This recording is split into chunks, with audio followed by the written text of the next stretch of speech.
All right, this is episode 26.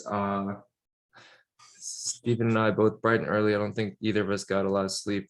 My sleep score is a 50 on my Aura ring. Drinking a decaf coffee right now to pretend like it's a coffee so I can go back to sleep after this. But we'll see if my body figures it out. Stephen, how are you doing today, man? I'm doing all right, man. I'm doing all right. As mentioned, I think I caught something. Hopefully, it's nothing too serious, but I am quarantined myself. Speaking of aura, which is funny, I had I think 25 for my score and a 15 HRV, which I'm usually at like 90, 100 from HRV. So seeing 15 is like, dude, am I alive? It's crazy. Shit, dude, your body's going through it. Yeah, yeah. Um, I don't know. Let's see if we can raise the energy level by the end of this by the end of this little talk. I actually don't know which way we're gonna go with this talk yet, but it is Christmas in about 3 days, and I have not finished my Christmas shopping yet. Um, so it kind of got me to thinking that about like a holiday. Well, first of all, we live kind of like in a consumer society, capitalistic society. And I know a lot of times people look at these holidays, probably, myself for sure, they look at these holidays as if it's a lot of it's like marketing to get people to buy stuff, and then you're obligated to give people stuff because it's Christmas and that's what you do. I mean, other holidays like that, obviously, like Valentine's Day, probably, and I'm sure there's a bunch of others. Um, I guess it got me thinking about giving people gifts, but like it's an obligation because of the holiday, because of someone's birthday or whatever the case may be, and what that is. Because I've never actually been good at gift giving, and it's like the worst, especially when a deadline's coming up, and then you have like a whole list of people that you're like, yo, like these are the people I care about, and I want them to be happy because it's Christmas, so I have to give them something because that's the expectation. And then next thing you know, you're buying some relatively, I guess, like nice but generic shit that they probably don't need. Like I don't know, you're like on Amazon, like trying to order like a bunch of Yeti mugs or something. Um, or I know like yesterday I was like at Lululemon. I'm like, what the fuck am I doing in this store? And I guess people like Lululemon, but it's like this, this is like a generic 60 to $100 gift that uh I mean it's nice. I guess I don't it just felt weird, but not in a bad way, but I was just like, man, what the fuck is this? Um but yeah, and so I was thinking about this leading up to this week too. Um because there are some people that are really, really good at gift giving. Like some people that are super thoughtful in their gift giving. They'll give you a gift, and it'll be some shit that you didn't even know you needed, or it'll be some shit that you might have mentioned to them in passing like 7.5 months ago when you two were just hanging out randomly, and they somehow remembered, and they're like, yo, I got this thing for you because remember that time that you said that, I don't know, like you wanted to become a DJ or some shit. This actually happened to me. My friend Jeff showed up to my house with like this little, it's like a beginner's DJ mix set, and it has like those, like, I don't even know how it works, but it's a beginner's DJ mix set. Because one time I was like, oh, wouldn't that be sick if we could just like mix two songs together? And then he was like, yeah, man, like if you get one of those little DJ sets, you could totally do that. And I was like, man, I should get one of those one day. And that was like the conversation. And he just shows up with it. I thought that was a super cool gift, very thoughtful and stuff like that. Um, and some people are good at that, and I guess I'm not. I don't know, man. That's the those are my ramblings, Steven. Can you pick something out of that pile and go with it? Yeah.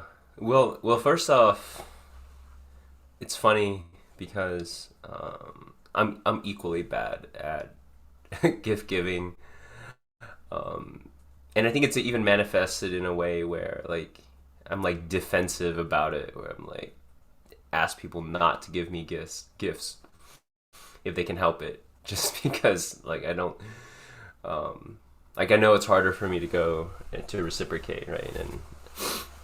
Um, and I think on the topic of reciprocation, I don't want to take it too far off this idea of gift giving and Christmas, but this is just what came to mind, so F it. But I was thinking a little bit more about Asian culture, right? How there's such, maybe not just even Asian, I think a lot of cultures around the world, where there's so many customs around gifting or paying for a bill and really fighting tooth and nail for it. Like, I mean, but the thing is that there's also, it's not also a black and white rule, right? Like sometimes you're supposed to put up a really good fight, but ultimately surrender in deference, and that's like respect, or like, or there's like the size of the gift or the bill. Like there's like so much more nuance to it, and I think I was even reading about a Middle Eastern culture where like if someone offers you something, you're supposed to deny it twice. You know, like if it's a big thing, for example, like the host will offer to be nice, but they really don't want to give it to you, and it would, you know, and you know that, so you have to like deny it twice, or I don't know, and give them an out, or whatever. It's something crazy like that. So it's interesting because I have been the recipient of some, I think, uh, like you know, outsized gifts where I'm just like, whoa. Is it like that? You've like set the bar so high, especially new relationships, right? The first Christmas that you have in a new relationship, for example. Uh, I think now, you know, as I've gotten older, it's just an explicit conversation. It's like, hey, so what are we trying to get to each other? Like, how much are we trying to spend? So I think that is also interesting. Um, you know, and obviously on the other end of the spectrum, between a lot of more typically between guy friends, it's just like, yeah, we don't really have to give each other gifts, and like, don't worry about it seriously, right? And so, um, yeah, some of my thoughts there. It's interesting because okay, so I was thinking about it, and we've spoken about rituals in the past in this podcast. I think the last time we spoke about rituals, it was kind of about Thanksgiving and what that holiday actually means, like remembering to be grateful, like remembering, oh shit, last summer or last winter or a few years ago, we didn't have the money to, you know, to have this meal, to have families sit around and enjoy ourselves and eat all this food. So let's remember to be grateful and celebrate that feeling. And the rituals are supposed to bring up that feeling within you, as opposed to just being some sort of like a going through the motions type of situation. And I think with gift giving, it can feel like you're going through the motions. Like, you know, I'm going up to Target on Christmas Eve, like, fuck, I gotta buy 7 more presents to close out this list. And I really hope, I mean, who doesn't like shit from Target? So that's why everyone ends up there. Um, but then you're just gonna get some pretty generic shit at that point. You're not gonna, it's not gonna be, I mean, I guess it could be if you stumble onto something, but it's not gonna be like those gifts. Sometimes you get some nice stuff. Like you might end up with some like JBL speakers or something from Target last minute. That's a pretty solid last minute gift, but it's still like, to me, that still leans in the going through the motions type of gift. It's like, yo, I'm supposed to get this person a gift. I waited till the fucking last minute, so this is what it's gonna be. Um, it's still, I mean, it's still solid. It's like you're still getting something that's like a, you know, no one's gonna complain about some JBL speakers or, you know, something like that, right? So it's still a nice gift. But the people that are the ritual of gift giving, you're probably supposed to like, you know, if you do it like where you're not just going through the motions.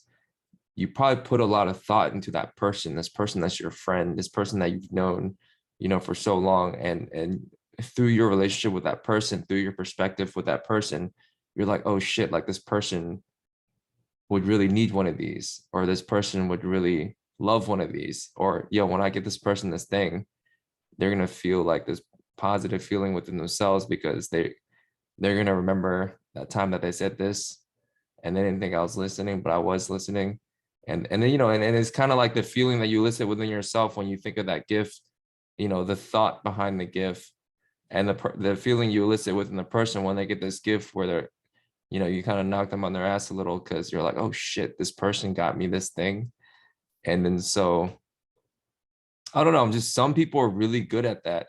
And perhaps it goes back to the 5 love language thing where, people, I think giving and receiving gifts is like one of the 5 love languages. I don't know if it's called that, but and for perhaps the people that have that as they feel love that way, they also give love that way. So they're a lot more in tune with the gift giving. So yeah, I've never thought about it like that before. More so in the past, I was just kind of like, oh, we live in a capitalistic society. So obviously the holidays are built around like giving people shit or spending money, and which I don't mind doing, but it does make it less meaningful, I guess. Okay, I'm done. Go ahead. Yeah, yeah. So quick live feedback. I think there were some connection issues just there, maybe my end or your end, but just FYI. Um, oh man, I think you took it in a really great direction. I mean, all rituals can become just routine, right? And you can lose that connection, or you can like, I think maybe if the ritual itself doesn't really quite match with you, I think it's within your right to kind of adjust it a little bit or imbue it with something a little bit different, right? I mean, going back to the Thanksgiving thing, I mean, making a turkey can be pretty routine. It's like, why do you have to have, why does it have to be a turkey? Why do you have to put all this energy in a turkey? Well, because it's like what we're supposed to do. It's just supposed to have a turkey. It can be routine. And I remember my family had like, I mean, we're small, only four of us, so it's gone from like turkey to like half a turkey to like just the breasts, which you can buy now, right? And so it's kind of interesting to think about like, no, the ritual is it has to be a full bird, right? Is it? I don't know. I wonder where that came from. But with gifts, yeah, I think you nailed it. And I mean, at its fundamental and gift giving is about the thought, right? It's about the fact that this thing symbolically represents my understanding of you, my thought of you, and I think it's interesting this notion that we are flattered when other people think of us, right? Like just knowing that someone's thinking of us, uh, make it almost validates us in a way, or kind of reinforces uh, existence, right? So I think I think that's great, and I think with gifts, it is kind of forcing us to sit and empathize with the person, really try to see it from their point of view, their life. Yeah, so I think it's a really great thing. And gift giving, if I had skill points, like if all of a sudden like God came out and it's like, hey, I'm giving you 10 more skill points, good job hitting 30, I would definitely consider throwing one of those in being like a super good gift giver, just because I'm very deficient in that right now, just to get up to baseline. So I think it's a really great thing, honestly.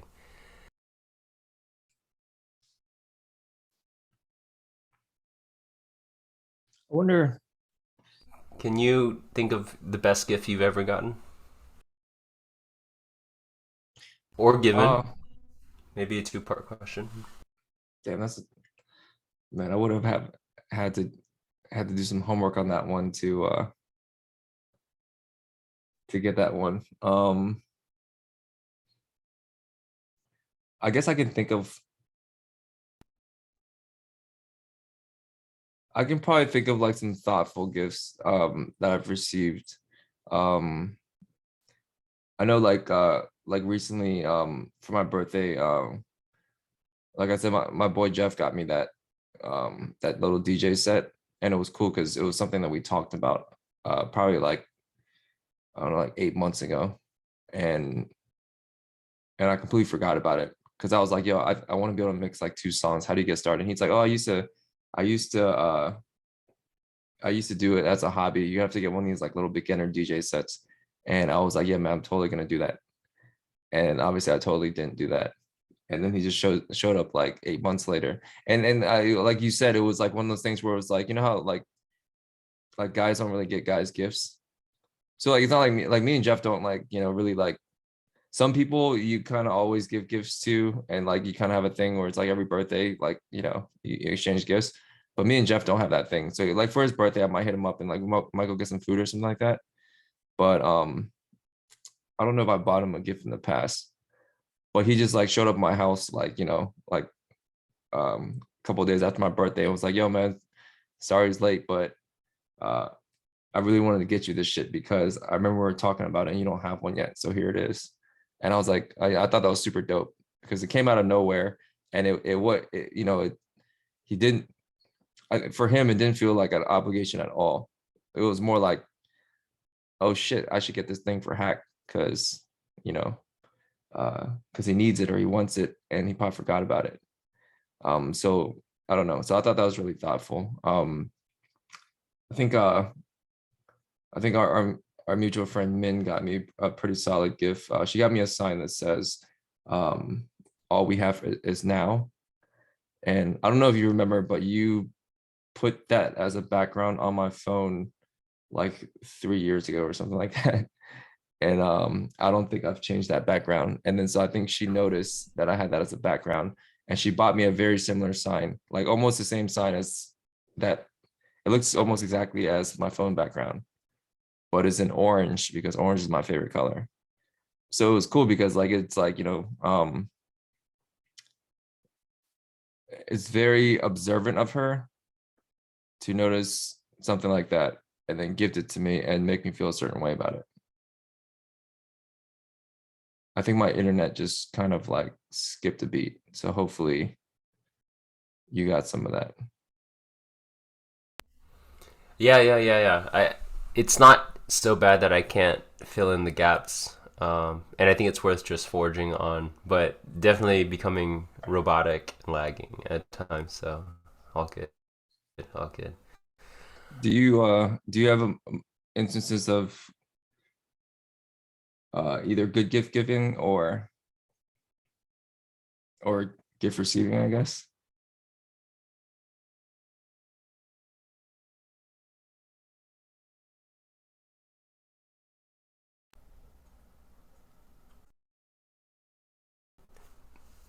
Yeah, it's it's funny. I can't actually,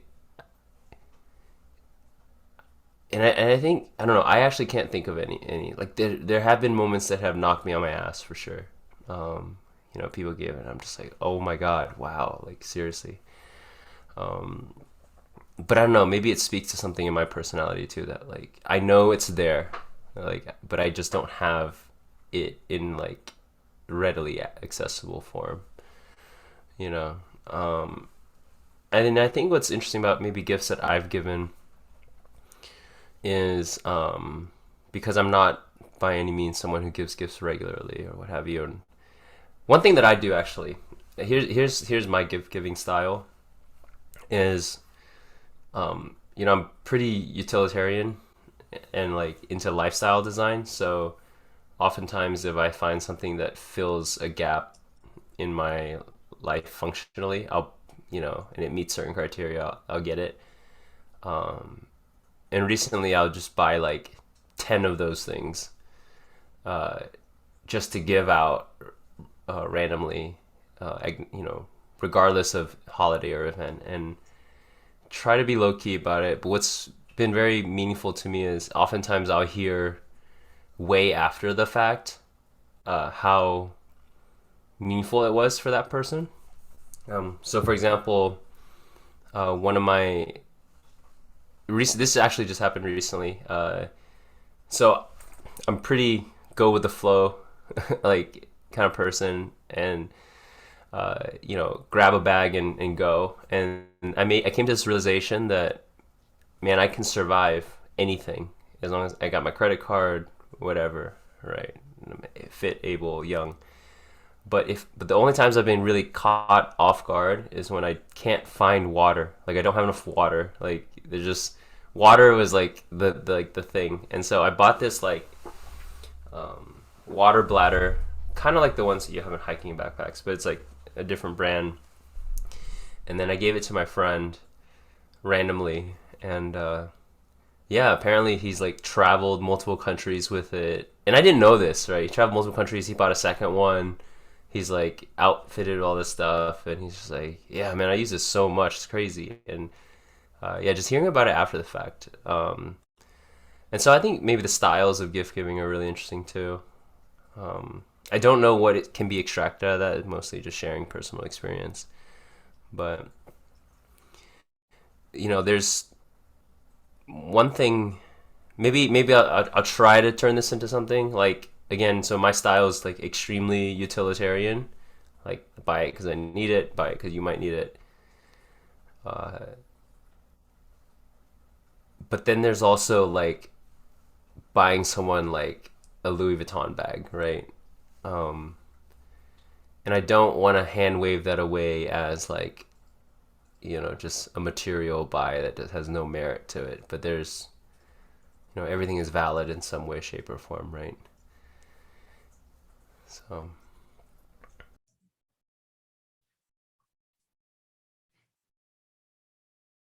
I definitely lean more towards the utilitarian. I'm like, what does this person need that they didn't know they needed? And I suppose the alternative is, what do I want to make this person feel? And maybe the Louis V bag, or some of the more thoughtful gifts are like meant to make a person feel a certain way, as opposed to fill a need within their life, or to make their life more efficient in some manner or another. um I think buying just to interject clothes. real quick, it just Yeah, occurred to me that like that's almost more like an acts of service. Going back to the love languages thing, right? It's not actually gift giving; it's more acts of service. yeah, With gift giving embedded inside. Yeah. yeah. And usually for me, it kind of I think with birthdays, I've always preferred to take someone out to eat, just because it's like a moment where you get to share with this person, where it's like either one-on-one or in a small setting, and you get to catch up with the person. And over time, I think that's a lot more valuable than anything I can give them. Like in the past, like when we are like younger and stuff, getting gifts, like getting actual material gifts, was probably harder because you had less money. So you spend like $50 on a gift. Not only that you have to put in time to figure out what type of gift that is, and you have to like go get it and stuff, but the hours you need to put in to make $50 to get the gift. Nowadays it's much easier to go on Amazon and click something for $50 and just give it to the person. And it's actually harder to plan a dinner, like, hey, yo, when are you free, dude? Like, let me take you out to dinner and all that stuff, and then meet up at a restaurant and do all that stuff. So I think over time, I mean, I've always leaned towards like, if I can't think of a good gift, then I think a good gift always is like taking someone out to eat. Or if somebody hit me up for my birthday, was like, yo, man, let's just catch up, man. Let me take you to get some Korean barbecue or something. I would think that's always like a solid like 8 or 9 out of 10 gift to me. Because at the very least, you get some pretty solid food. Obviously, you get to catch up with your good friends, and it feels really good the whole time you're doing it. It's almost like a checkpoint, like, haven't seen you in a long time. Let's catch up. Uh, Yeah. but it's really hard for me to turn that into a material, give it to them, and then have them have that same feeling and be like, here, like here's a Louis V bag. Like make the person feel that with an object. I can't do that. Yeah. I mean, this is why the love languages, I think, was such a powerful moment for me.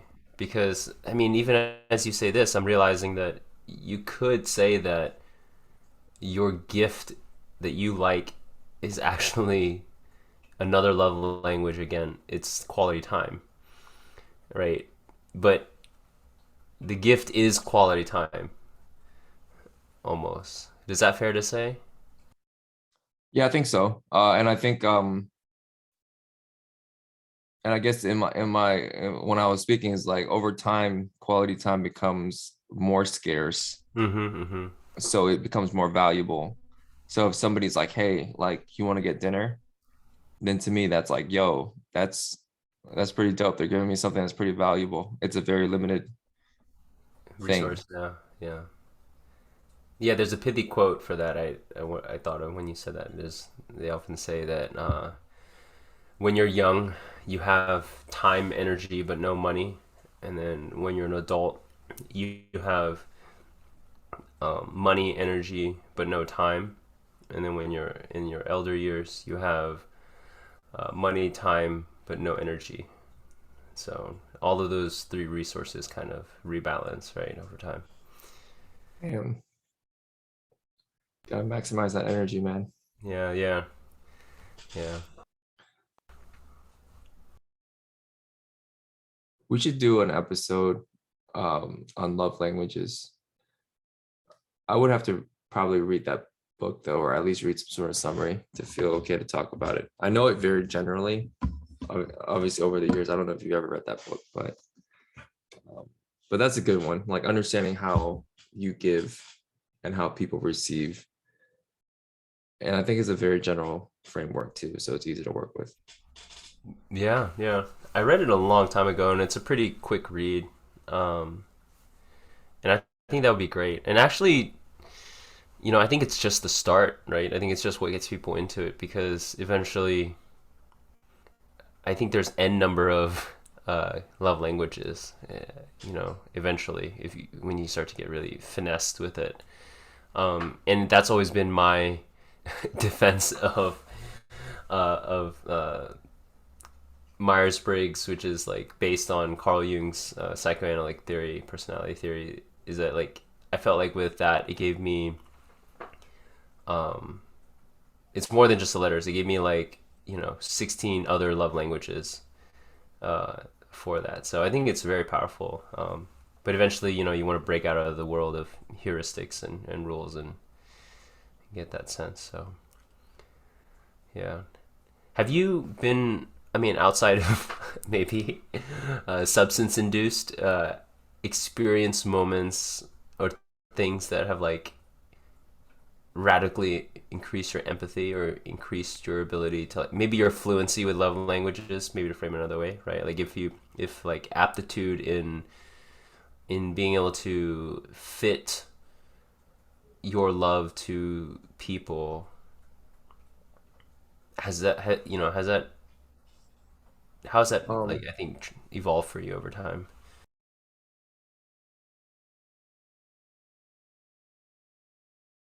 the question is, outside of psychedelic experiences, um, how has love evolved for me over time with like fitting that to people? Or sorry, can you clarify the question? I I heard it, but I'm trying to Yeah, so I think for me, speaking, this is a very personal vantage point. It's like the ritual, right? Um, like gift giving per se, is is an act, is a practice, is a method for unlocking. Like, there's more meaning behind it, right? It exists for a reason, and it can open up and develop you if you do it consciously and intentionally. Don't fall in the trap of doing it out of obligation or routine. And then that same idea that like gift giving really is just one of five love languages which really is just one of infinite ways of like really understanding a person. You know, off that premise, have you experienced like moments of growth in that area or stagnation or anything, right? Like just speaking to that like as a skill, as if as an almost like a personal attribute. Um, if I had it all up, it's like emotional intelligence or, or empathy. Like that's something that's been really interesting to me because I've realized that the past few years have been less empathetic, right? Awful negative news all the time, 24/7. That's like uh, makes you feel superior and righteous. Like, oh my God, those idiots or whatever, right? Like, yeah. And then also, my job has gone remote, which I think you had to relearn a whole nother set of social, uh, behaviors for being remote instead of like empathizing through physical presence and body language. Most of us for the past year have just left our cameras off too, even. Um, and so empathy is and emotional intelligence has been really top of mind for me lately, and I think gift giving falls fits very nicely into that because I think people who are really good gift givers, I mean, they have this very like high resolution image of you, right? And they can like conjure it up, they can like project it out, and then hypothetically figure out what that gift, like how you would receive like a certain gift. That's a good statement. Good gift givers have a very high resolution image of you and understand well how you would receive a certain gift. So they can kind of manipulate that to make you feel a certain way. Perhaps manipulate's the wrong word, but um,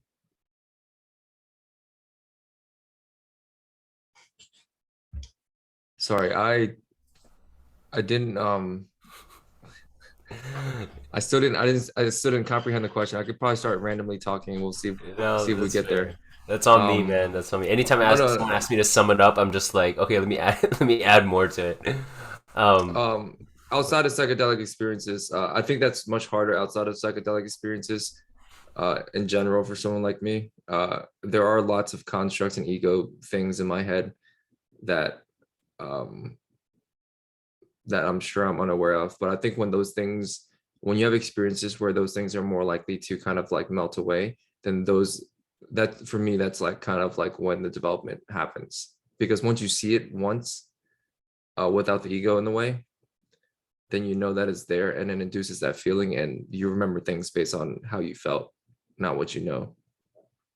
So I think that's why the psychedelics are so powerful. So when you're asking the question, it's like, yo, have you ever like been able to like induce that empathy or compassion or love for somebody?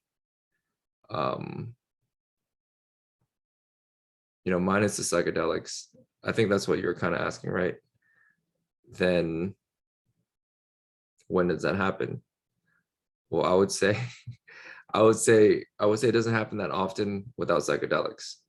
But there are times in life, I think, when they happen, like for instance, like uh moments of grandeur, like like when I went to like a friend's wedding and I didn't do any drugs there. I think we might have smoked some weed, like or something like that, but I wasn't high at the time. But basically his wedding was on the Pacific Coast Highway. You had to drive like 2 hours to get to the wedding, and the wedding is like on this like mountain overseeing like the entire Pacific Ocean. And I remember, kind of at the wedding and like just standing there, and the people like this dude is like a um I don't know, it's just like some people that are very important to me, and they're like very um they're like some like high stakes poker guys, a lot of guys that are like very like well known. And then since poker, they've gone into a lot of different communities where they're also like high level, like I guess high performers in society and stuff like that. So they're like, like very important people to me, but also very important people um, viewed through the lens of societal, like I guess value that they've created.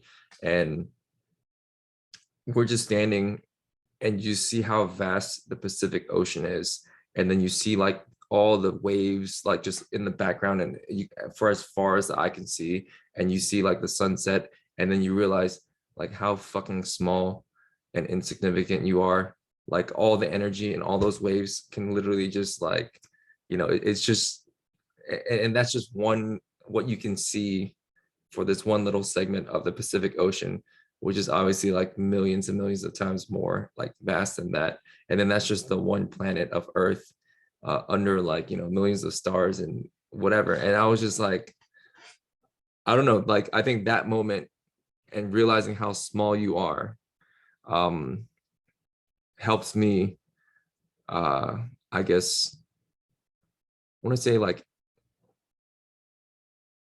maybe have more empathy or compassion or love or whatever, because I realize like it makes you realize all the shit doesn't matter.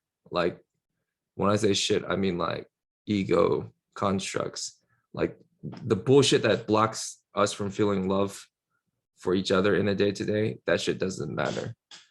So maybe in moments like that is an example, um, without psychedelics. Also in moments of, I think in moments of like trauma and stuff like that, when you see someone's going through like loss or, something traumatic, something that they're dealing with, and you're just like, man, fuck, like it doesn't matter that I was fighting with this dude. I really hope he's okay.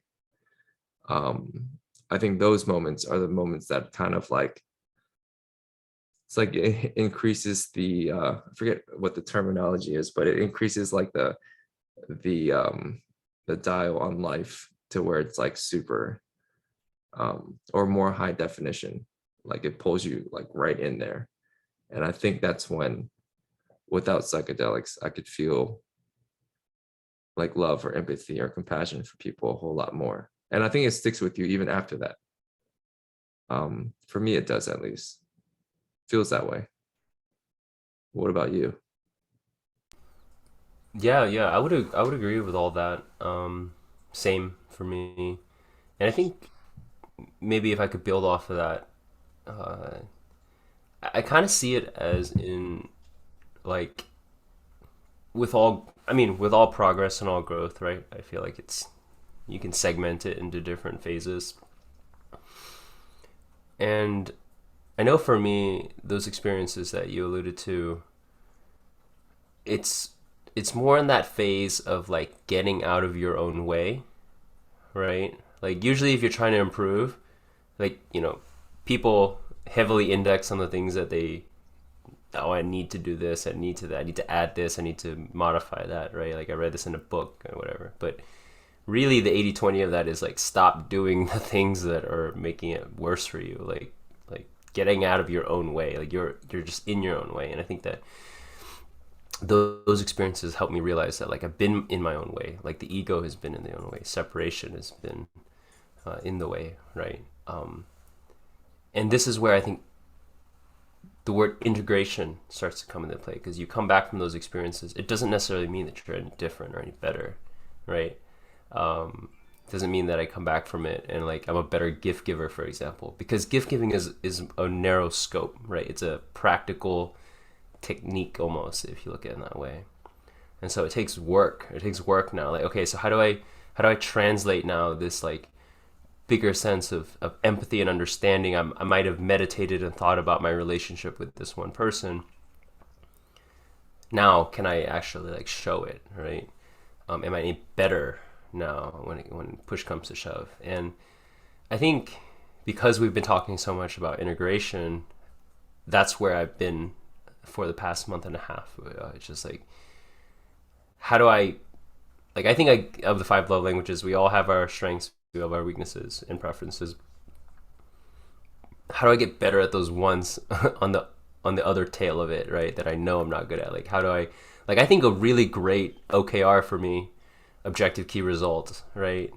Bring the business lingo, for having succeeded in my integration is to like be a better gift giver this Christmas season, which I have to pat myself on the back for this. I'm really excited because I actually did, and it wasn't framed in the way that we're doing it now, which is I think it's great because like in post fact, I'm looking back and being like, oh, like I think we should get credit for this, um, but yeah, I think that's kind of where my head is at. Like, what are the practical, specific techniques or measures that are indicative of having transformed those bigger, awe-inspiring, empathy-inducing connectedness experiences into like small moments of love, right? Small moments of, uh, you know, yeah, of love. There's no way around it, right? But like loving people in the moment, specific to them, making sure that they're seen.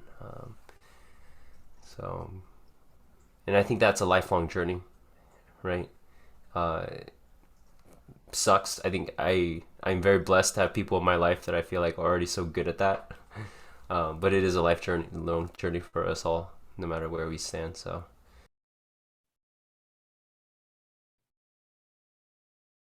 I think I one hope and a that half made the sense. yeah, that made sense. I think one half of the equation, from what you said, this is what comes up inside me. I think for one half of the equation, and this is something I've figured out lately, and I don't know if you resonate with it, but you know how we're sitting here and talking about, hey, how do we give um we're trying to bring more awareness on how we show our love for people, but then also understanding, okay, there's and speaking in terms of love language, there's at least 5 love languages, and we probably naturally give it out in like 1 or 2. So that means that we're possibly fluent in 1 or 2, but then like in like at least like 3 or 4 of them, we're not fluent at all. So it doesn't come out right. And if somebody's speaking can only understand like English, and I'm speaking to them in Vietnamese or some shit, then it literally doesn't hit. Um, Especially our Vietnamese is like fourth grade level or something. yeah. So I have a little bit of fluency in Vietnamese, Yeah. but possibly if it was like Spanish or something, it's just not even gonna get there. Um, so I think it's us understanding that we don't have that level of awareness within ourselves. Like we're not fluent um enough to be able to hit that whole spectrum in terms of giving and receiving. But then that also means other people aren't fluent as well. Like even people in our life where we're like, hey, how come this person like, that's like my mom. Why is she doing that? I thought she like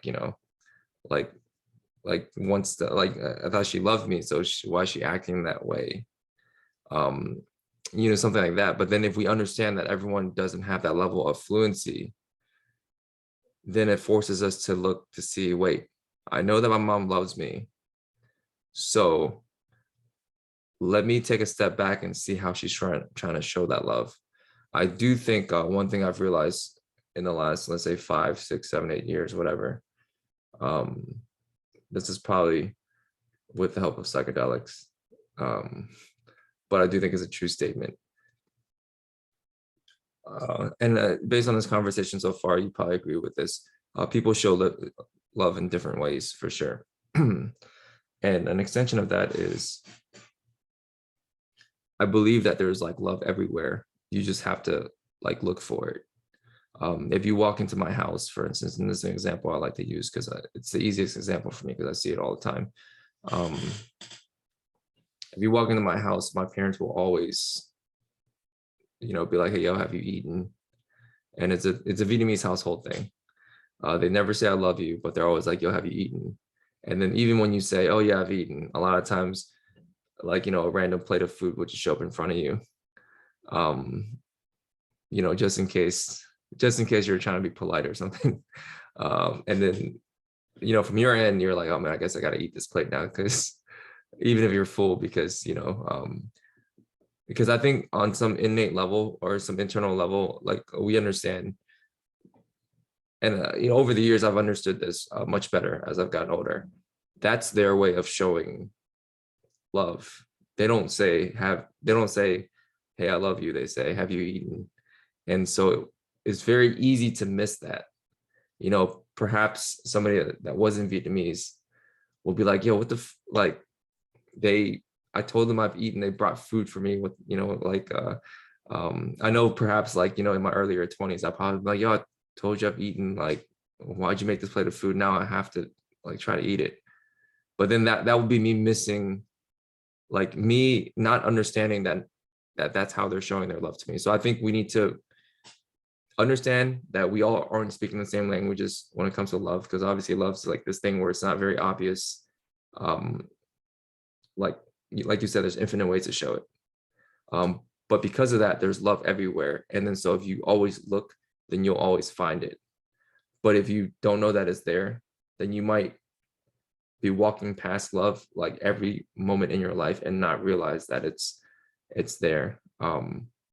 So ideally though, in the relationships we care about, we kind of put down the clues to make it easier for the other person to understand, oh shit, maybe this person loves me.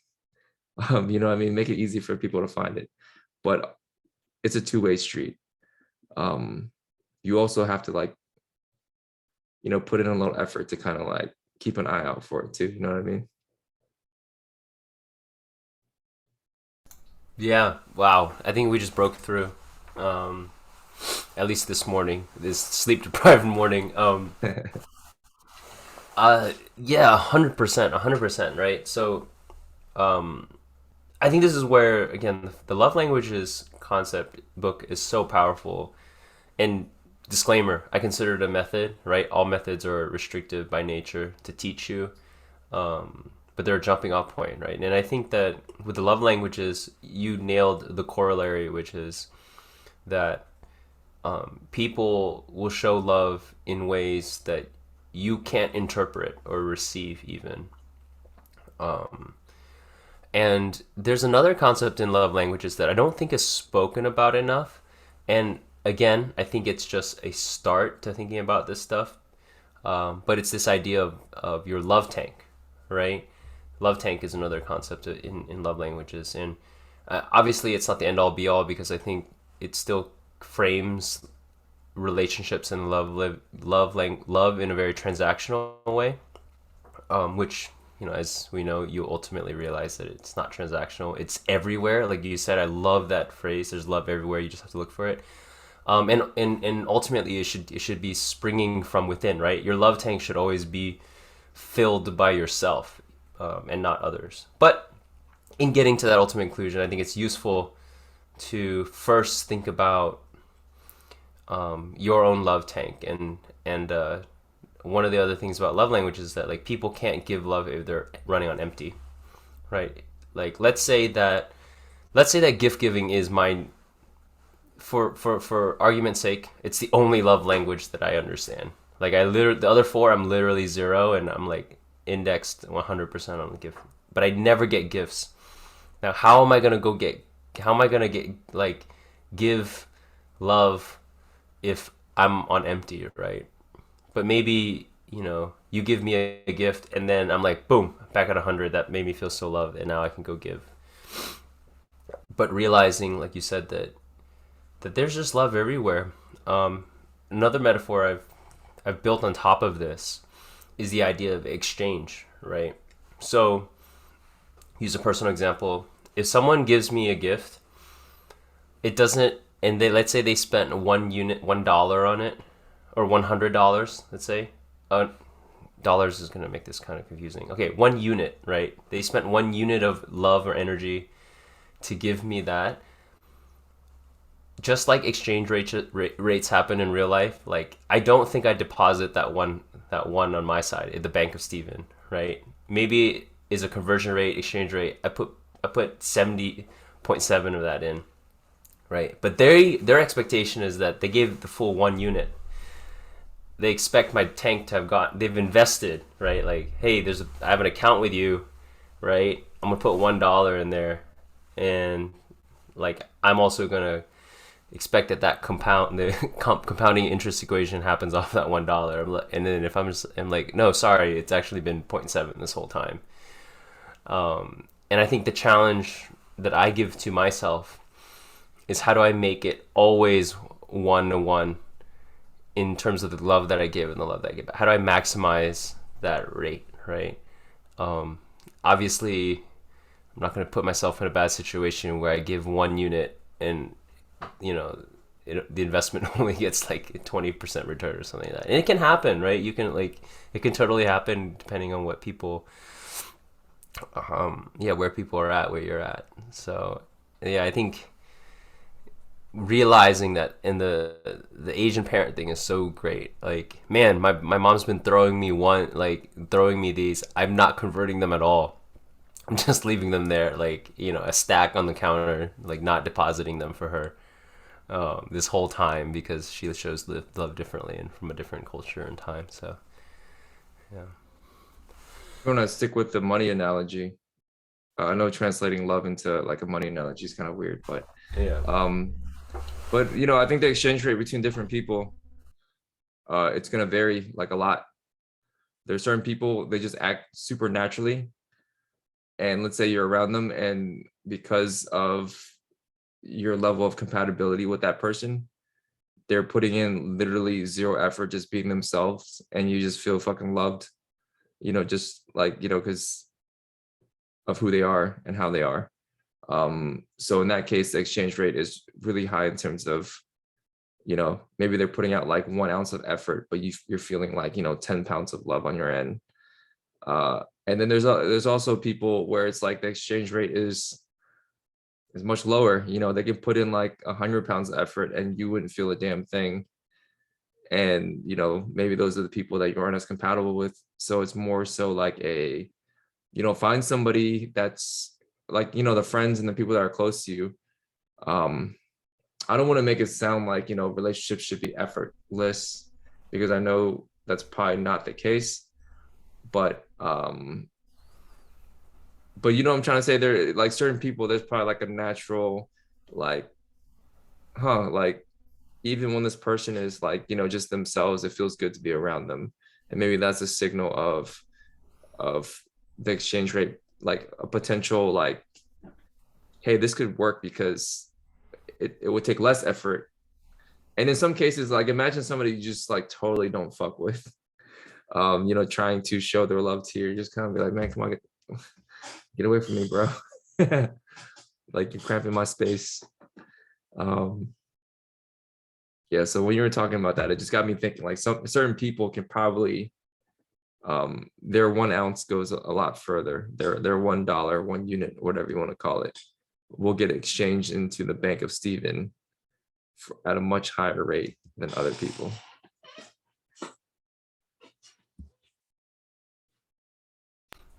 Yeah. And then absent all that, I mean, the end goal is to throw it all in Bitcoin, right? If you could, man. Yeah.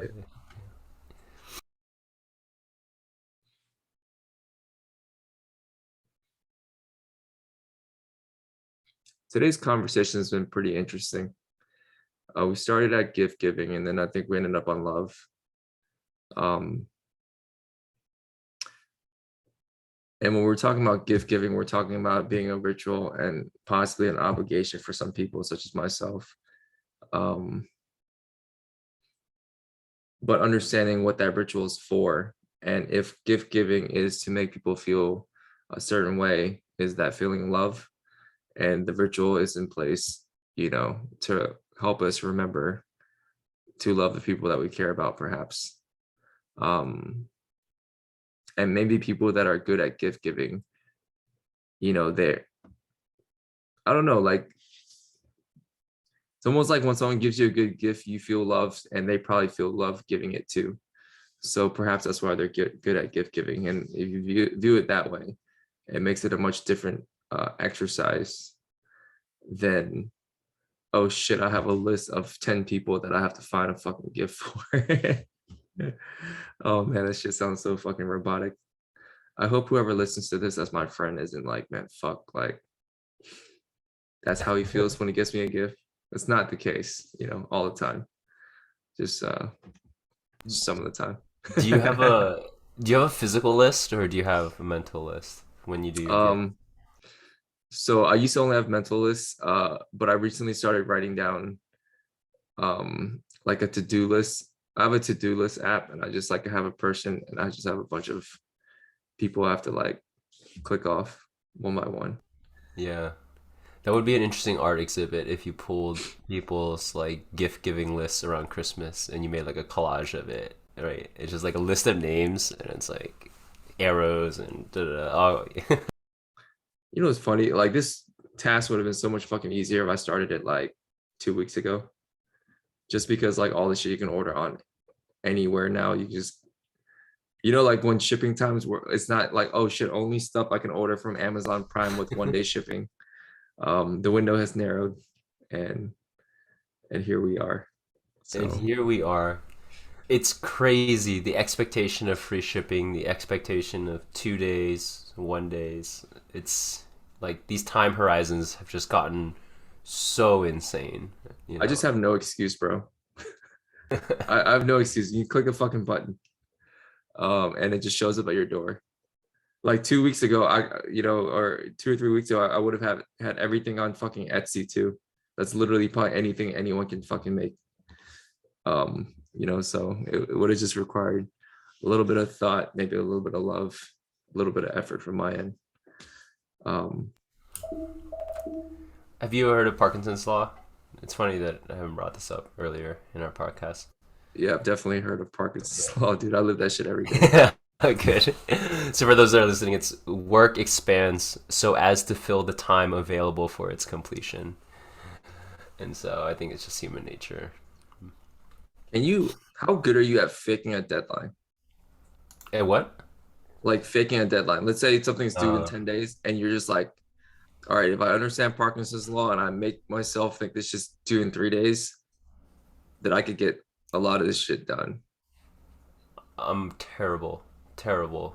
Like zero, like 1 out of 10. Terrible with it. Yeah. Dude, I've gotten better at procrastination. Um, there's still some days where I just don't get any shit done, and I'm like, damn, kind of want that day back.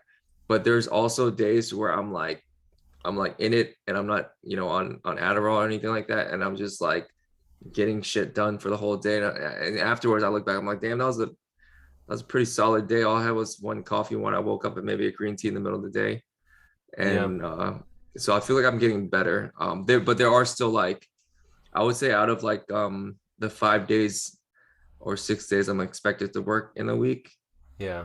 I might want do-overs for maybe like two of them, which is not terrible compared to in the past. And it's not like the do-over days I'm getting like zero done. I'm probably getting, I don't know, 50% of my work done or something, Yeah. which is Yeah. obviously still terrible. But I um, mean, I mean, not to get too scientific or mechanical about it, but I mean, like, I think it's safe to say um, that society at large and certain individuals, certain number of us are, we have deficiencies or we have issues with dopamine regulation. Right? It's exacerbated. Whatever biological nature set you start with, it's exacerbated by environment, and it doesn't.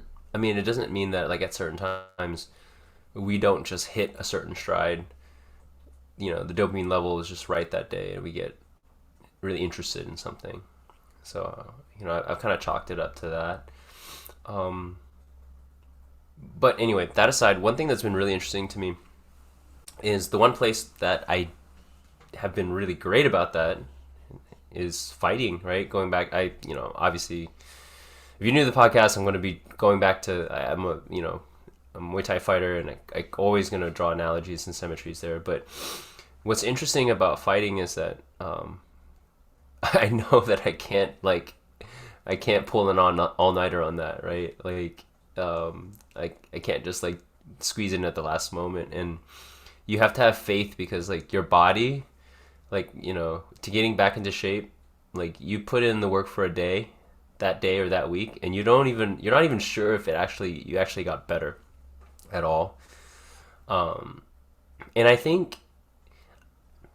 I mean, there's enough at stake there, and the system of improving your body, whether it's cardio or strength or mobility, it's enough for me to be like, yeah, I shouldn't expect something to change right away, and I know that I have to do it, um, which made it like being able to reframe it makes it meaningful, or makes it like possible for me to like not procrastinate. Now, I don't know how to hack that or apply that to like knowledge work or intellectual work, right? Like, you know, I got to put a presentation together, I've got to put an essay together.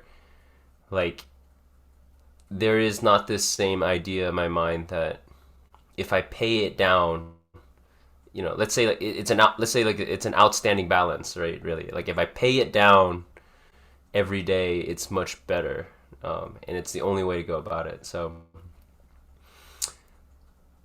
and I don't know. I think that for better or for worse, we haven't been proven wrong so much on it. Like I feel like we've gotten away with it. It'd be a different thing if we just hit a wall. And was like, no, this is like, you know, this is the video game boss that you lost all your lives. You're out of quarters. Like, you better find a new way. You know, I don't know. I do feel like I'm definitely getting away with something. Yeah, Can't right. can't put my finger on it, but definitely getting away with something. I mean, um, so one thing I've been doing these last couple weeks is I've become I've been meditating a lot more regularly and getting a little deeper into that.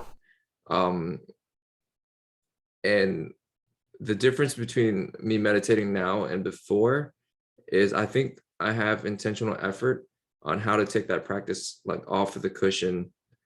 Uh, like, you know, it's not just like, you know, the 20 minutes that you sit on your meditation pillow and you're quiet and you're observing internally. That's definitely there for a reason, because you kind of have to like practice that to get used to how it feels to like go inside and observe inside. But the whole point of it isn't to just sit there quietly for 20 minutes a day. I mean, you're going to get a lot of value from that. But I do think for a lot of people, one of the major reasons is I want to do that. I want to go inside at the right moments throughout my day that will help me understand uh, myself better, but then also act better because I have awareness around that in the moment when it matters, if that makes any sense. And then so I've been trying to continue, like, you know, the 20 minutes on the cushion a day, but then find moments in my day where I'm just like um, able to inject a little bit more awareness, that same level of awareness that I have on the cushion, but, you know, maybe for like a minute before I eat, or a minute, like, you know, in the middle of my work day, or a minute before my meeting. You know, and you start sprinkling those like here and there, like those like little minutes. It actually isn't adding that much to the practice because you already have that 20 minutes. But let's say you find 5 points where you're just gonna do a 1 minute meditation and just like bring the awareness and then go back to what you were doing. That's only another 5 minutes, but it actually helps like a lot. But then what started happening was around moments when I'm procrastinating, I'm doing that shit like a lot, where I just have these items on my to-do list. Let's say I have 5 items on my to-do list, and then like the very top item is the one I know I need to do the most. And I'm obviously avoiding that one the most. So now I'll be like, yeah, I just need to go upstairs and get some food before I do this. Or yeah, you know what? Maybe after I eat, I should probably take like a 20-minute nap, let it digest a little bit. Oh, you know what? After I wake up, um I should probably do a little bit of workout. You know, like I'm just avoiding this task. And then so I've, you know, through my meditation and stuff like that, and through bringing awareness to my day, I'm trying, like, it's actually like a spiritual practice to observe myself when I'm procrastinating. Just like, you know, what am I feeling? And then it's gotten to the point where I'm like, okay, like fuck it. For 5 minutes, I'm gonna do this task. And I'm going to observe myself while I'm doing this task. And it's really interesting if you can just break it down to making it like, okay, I can do it for 5 minutes. I can do it for 3 minutes. I can do it for 1 minute. What's the smallest unit you can do? But when you're doing it, it's not just for the sake of doing it. It's for the sake of observing your internal feelings, the things that come up, like, you know, while you're doing the task for that 1 minute. And then you know more about yourself after that 1 minute than you did before. And that's been like pretty helpful. And I think that's helping me make headway into getting better at understanding my procrastination and how to work around that. Uh, yeah, I don't know. It's been working for the last like week or two. I don't know if I'm gonna keep up with it. Hopefully I do, and hopefully I continue making progress. But it's exciting for me in a way because I don't like taking Adderall, and I've been off it for like 3 months now or whatever the case is. And I definitely don't want to go back to it if I don't have to, because it'd be dope if I could just like there's benefits, but there's also costs, you know, when taking medication for ADHD and stuff too. So yeah, that was a little this morning's conversation is definitely just going to be 100% rambly from my end. Same, man. Zero effort on trying to articulate this in a concise and easy to digest manner. So my apologies, bro. No, you're good. It's a wash. You can chalk it up to me. I'm feeling under the weather, so your sparring partner isn't here either. So, oh man, I love that though. I really do love that. I mean, I think that's the ultimate goal, right? Like, you know, that is our meditation in all moments, like, and that is our yoga, truly. And I think I'm gonna take that from you, man. I never thought of it that way, but I think I'm gonna try that, right? Kind of reframing it. It's like observing. It's like, oh man, like I'm procrastinating right now. I wonder what it feels like if I just try this thing for 1 minute and I just watch the feelings, the sensations that occur during that. I think that's really powerful. Yeah. Definitely try that, man. I mean, it doesn't hurt, and sometimes you do it for like 1 to 5 minutes, and you're like, oh shit, uh, that was actually like not that bad, and then you just keep going. I know that's like that's like it's like a life pro tip or whatever. But the fact that I'm, I guess, more curious about what's going on inside of me, makes me actually want to do it. It's almost like the task definitely does matter, but it becomes secondary to me, kind of like just observing. And it's helpful to have. I mean, I think it's helpful to just do it in general, but um, it made it easier that I've been doing like 20 minutes of meditation a day, because then like, I mean, you kind of have to be aware for it to like, uh I think the 20 minutes of meditation a day makes it so you can observe internally. And then because that will naturally get you curious, like, yo, what's going on inside that? And then you shine that curiosity into, yo, what's going on inside when I'm procrastinating? Because I do that shit all the fucking time. That's where the shit starts getting interesting. Yeah, you gamified it, right? You gamified it. Yeah. Yeah. Um, yeah, maybe I'll try to work on that this week, and then we'll get back to, maybe we can continue this discussion on that, because I know procrastination is probably something that it feels like a definitely a me thing. I'm sure it's probably a you thing for certain things too. Probably not fighting, but perhaps other things. But I think it's probably an everyday thing or an every person thing. There's probably shit that, well, actually, yeah. I mean, you take that back. It's probably not everybody, but I think it's probably a lot of people. There's like some type A motherfuckers out there. I'm just like, how are you always on top of your to-do list? Yeah. I think I don't know, not to get too abstract with it, but you know, to some degree, everyone is kind of like not facing something, right? Some reality about themselves, or whether physical or emotional. Um, I think that everyone would would want like more mastery over willpower of any sort. So yeah, yeah. Oh, I had a thought, but I totally just lost it here. Should always have that. It should always have it to me. Don't worry, man. If it was meant to come back, it'll come back. It's coming back one way or another, whether Yeah, it's yeah. in like What was 30 the thing that you were seconds. saying just before the, everyone procrastinates statement? Um, I know what I said after, because then I pulled myself back, because all these type A people probably have clear to-do lists and nothing to do because they already did it. Um, Oh, this is the talk. Yeah. I brought this up before, right? I think in the Venn diagram of Hack and Steven, I think it's like back to this idea that, you know, we hang around people that we vibe with and it's easy. Um, with those people, and certainly with you, I'm most interested in our differences. Like that's always really compelling to me. Not where we're the same as much, but we're different. And I know that, speaking for a majority of a good amount of people who procrastinate, and certainly for myself, a lot of procrastination has a neurotic component to it. Back to that anxiety piece that you mentioned at the start of the podcast, right? But I'm curious, as you've kind of excavated or thought through your own procrastination, it doesn't seem that it's the same color of procrastination, right?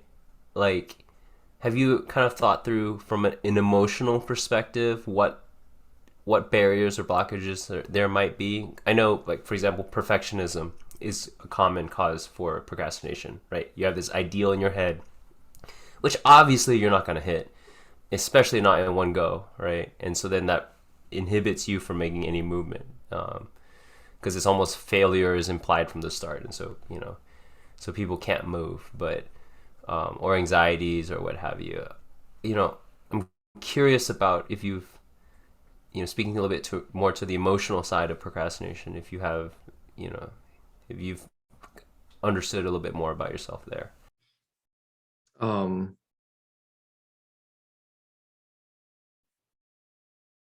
I don't know if I can talk about in terms of like breaking down purely based on like feelings and emotions. Uh, I do think a lot of procrastination is your mind bullshitting you though. It's like your like I think I'm pretty good at bullshitting in general. I can come up with a reason and tell a story around something, or come up with the why something's happening and make it sound, you know, um, like that's the reason it's happening, and tell us a narrative around it. And I think the better you are at that, I found that the better you are at procrastinating too, because um, a lot of times for me, procrastinating is my mind telling me why. Oh yeah, you could do this other shit instead of this thing. Oh yeah, like it makes sense. Like yeah, definitely do that later. You don't need to do that now because this or whatever. Um, I've so for instance, like let's say over time I just procrastinate. Like this whole week, let's say I've been procrastinating on a test. I don't know if that's true. It's probably true. There's probably some shit that's been on my backlog that really needs to get done. Oh, such as gift giving, but you know, or buying gifts. But let's say I've been procrastinating on this task. Uh, in the past, like you know, like looking back on it, your mind does have to give a reason why you didn't get the task done. And I think in the past, the reason my mind's giving me is, oh yeah, I'm lazy, so that's why I didn't get it done. But I think that's my mind confabulating a label to place on what happened after the fact. But it's very surface level because, and you know, over time I've adopted that label to kind of like just justify anytime I don't get something done. Oh yeah, it's probably because I'm a relatively lazy person, not very conscientious, like whatever. Um, but I think that's still like pretty surface level. And I think you go one level deeper and you see that your mind put that label on after the fact. Um, it might be the reason, but it also might not be the reason because your mind can come up with stuff to bullshit you after the fact too. But in that moment, the reason I didn't do the task was because the feeling inside of me that I feel when I approach the task was a feeling I was avoiding. And that's what it boils down to. Like fuck the labels, like, you know, fuck like, you know, the idea of me like being lazy, fuck any reason my mind comes up to it. Everything boils down to the feeling in the moment that I'm avoiding the task that I know I need to do. And what is that feeling and how do I can't put a word on that feeling yet. But I can tell you Uh, Most of the time in the last week or two when I've been doing this, for the 1 minute or the 5 minutes or whatever, where I'm just like, you know what, I'm gonna lean like I'm gonna try to lean into this thing I don't want to do and just observe. It's never as bad as like it's never as bad as I think it'll be. You know what I mean? And it actually feels like pretty good while I'm doing it. Um, for the 5 minutes, and a lot of times I end up doing it for much more than 5 minutes because I'm like, oh shit, I'm getting this task done. Um, so it's weird. It's almost like the activation energy is the thing that holds you back. But if you can get yourself to just, I don't know, just start for like a minute to 5 minutes and just kind of like, and if you need the curiosity of what's going on inside while that's going on to get started, then do it. But once you get started, it's kind of cool because you're kind of like, oh, cool. Guess I'm doing this shit that I've been avoiding. So, I've almost been using it as a radar as to what shit I should do. It's like, oh wait, you know there's a quote. It's like if you can't do it, then you must do it, or something like that. So it's almost like I'm using that Yeah. as a radar to be like, oh yeah, I should do this thing and see what happens. Um, like what the fuck am I avoiding? But I guess it doesn't work super well because it only works for certain tests. I'm still avoiding buying gifts, which is coming up on that deadline. So that should probably get taken care of today sometime. Yeah, I vibe with that. I use the obstacle is the way is another one that I use. Obviously from Stoicism, like wherever I feel like the biggest obstacle is, knowing that like it's kind of been proven you can't go around a lot of those things. You have to be able to go through them, right? So yeah, man.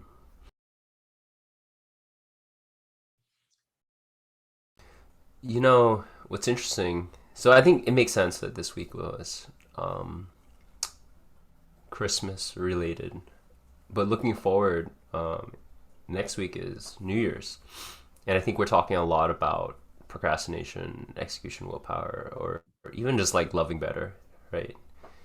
Uh, it would be interesting, in that next week's pod to start thinking about uh, New Year's, new you. But as a bit of a teaser and a preview, do you have any inkling at all? And don't worry, I'm not trying to put you on the spot. It's okay if you don't have anything. But like any inkling at all of what your 2022 is going to manifest to be, even if it's just a bit of color. Um, 22, 2022 is actually, this is probably one of the first years where there's like a lot of shit that can happen that I don't um actually I don't know if one of the first years, but I think there are a lot of paths for me to be able to take in 2022 that and I'm not clear which path I'm gonna walk down yet.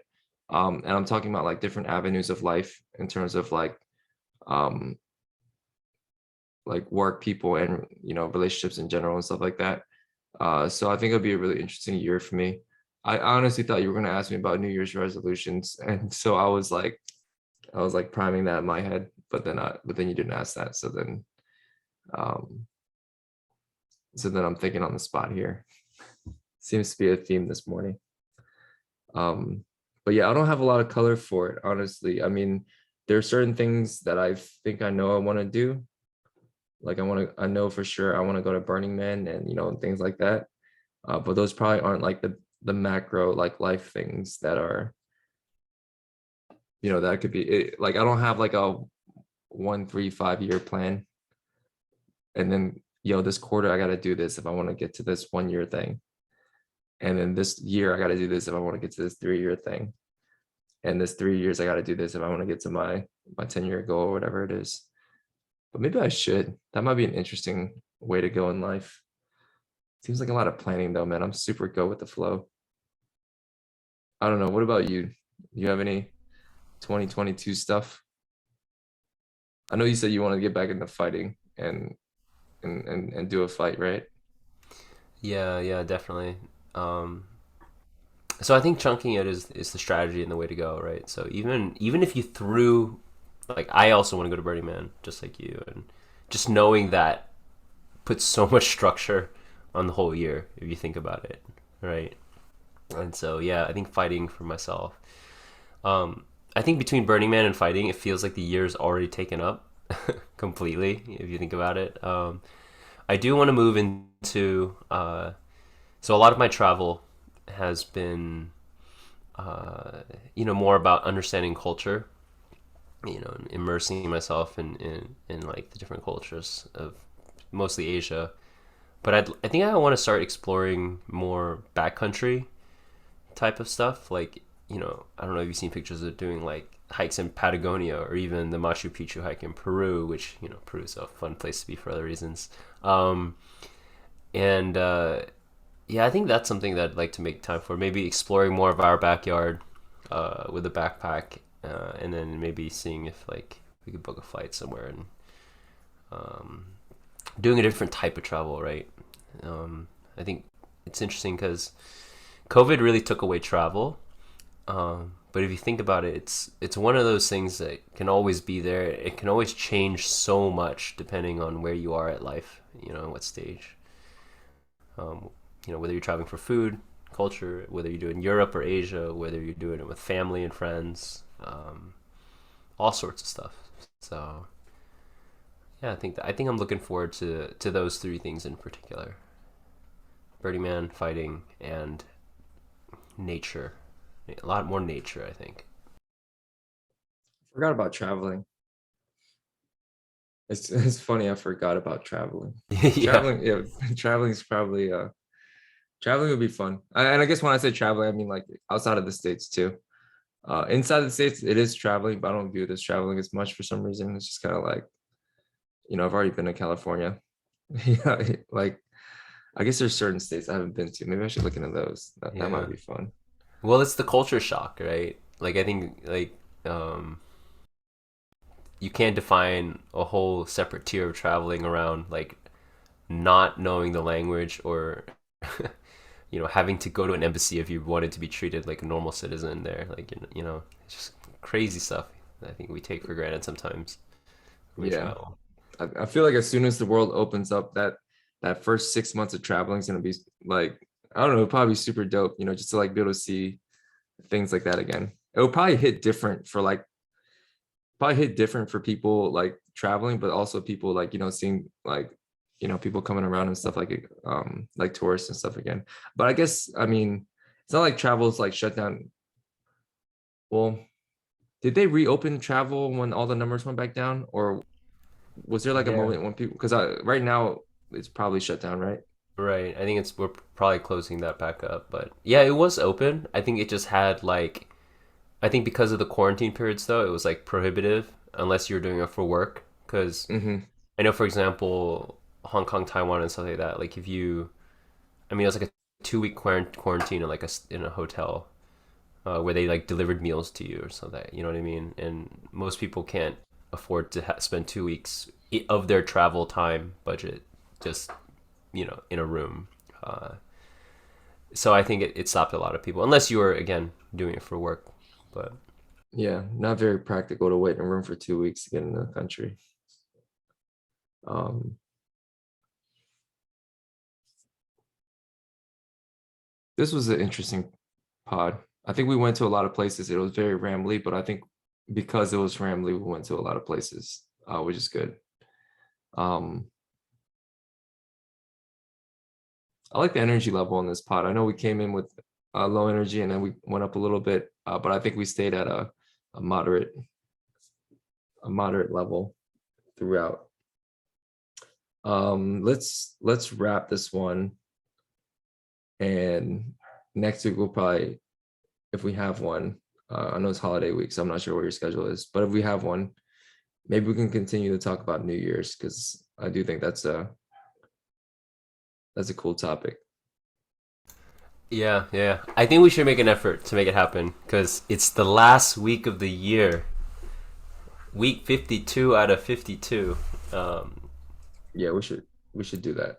yeah, I think it'll be good. But Damn, we're halfway. This is episode 26. That's half a year.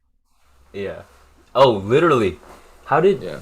Oh yeah, yeah, We yeah, started, yeah, we started late May, I think. We might have yeah. Yeah. missed one or two.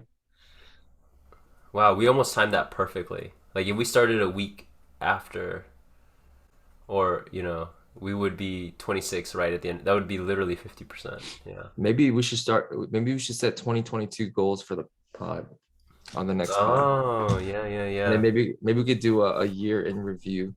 Oh yeah, yeah, yeah. Oh, that could be fun. I like that. I like that. Yeah. Okay. I'm gonna cut the recording and then we'll so I can start uploading. All right, I do this. Oh. Be right back.